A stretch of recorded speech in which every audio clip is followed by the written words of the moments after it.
Hey there! In this video, I'll be covering my favorite holsters for the Smith & Wesson Bodyguard 2.0. I got the gun working back in January of this year, and since then I've carried it quite a bit as my gym gun, as my backup gun in the pocket, and even just as my around-the-house gun. So I wanted to go over the two holsters I've been primarily using for it and why they're my favorites. But I've already covered these holster companies, and I'll link that down in the description below. These companies haven't given me anything to test. Everything I've gotten from them I've had to pay for. So you're getting an unbiased take on this. It's not going to be something that's, shilled or bought out. I'm going to talk about the appendix holster first because that's primarily how I carry the gun. So let's put it in here. This is the JM Custom Kydex AIWB. This is their most simple appendix holster. I went with the DCC monoblock clip for mine. We have adjustable ride height, which helps to keep the gun lower in the pants if you like it like that, or a little bit higher. I find that with how my body is and the clothing I wear, I like to have the clip as high as possible because I can still form a good grip on the gun, but it helps to conceal the gun even better. We have adjustable retention, which is always good to have, especially with variances in guns and in holsters. And then I like that the length is a little bit longer than it needs to be on this holster, which aids in concealment.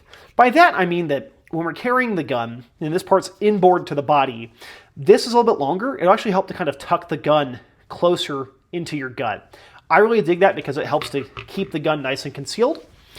I've been carrying it a whole lot in gym clothing since I go to the gym quite often. And the configuration you see it here is how I've been carrying it. 10-round magazine in the gun, 1 in the tube, so 11 rounds total. And then I'll carry a reload in my front left pocket that I can easily get to if I need that. With 11 rounds in this gun, I don't really feel undergunned at places like the gym or if I'm wearing my suit. But obviously, having a spare magazine is nice to have there.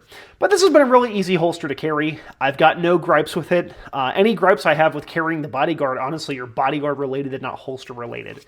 So the JM AIWB, easily my favorite appendix holster or waistband holster for the Bodyguard 2.0. For a pocket holster, I've gone with the A-Holster pocket holster. Simple name, right? This holster is very, very easy to use.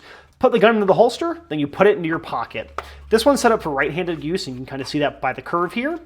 If you need to draw the pistol, you put your hand on the gun in the pocket and you start pulling. What will happen is that the two hooks here, either both of them or just one of them will catch the seam of your pocket and it'll kick the holster off. So really easy to use, really simple construction, and it's been my favorite pocket holster. Now, I haven't experimented with any sort of soft holsters for the Bodyguard 2.0, but generally speaking, I prefer Kydex for the type of pants I wear. This might sound weird to go, okay, here's the pants I wear, but generally speaking, Kydex works better in lighter weight material pants because there's more for the hooks to catch on. Things like gym pants, sweat pants. For me, it's mostly gym shorts and then slacks or khakis, like lightweight slacks or khakis. I kind of wear a stretchier type of slack material that's similar to like golfing pants that is very comfortable. You can still bend over, you can still squat down if you need to wearing them. And these tend to work better in those. I do have some softer material holsters. This is for a J-frame, but softer holsters. And these tend to work better in heavier weight pants, but I don't wear heavier weight pants. So I won't be talking about that because I ain't using it with the Bodyguard 2.0. The AIWB runs about $80. The pocket holster runs about $40. I have no regrets about buying either of these. They've been my favorite way to carry the gun. When I'm pocket carrying the gun, generally it's this in the pocket, and then I've got something larger as my primary gun, so my Glock 48 here.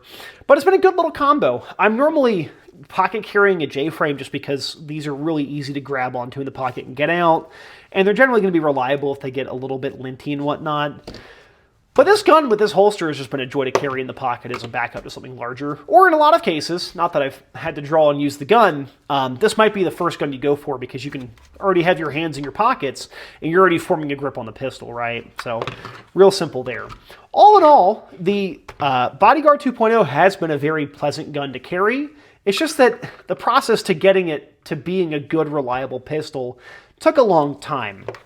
I do plan on doing some more work to the gun as time goes on here.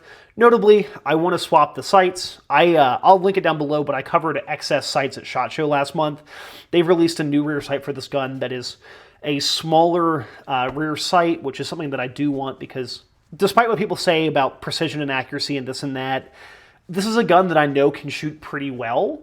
It's just a matter that it is let down by a bad rear sight that is super duper wide. I mean, it's wider than the rear U-notch here on this J-frame, right?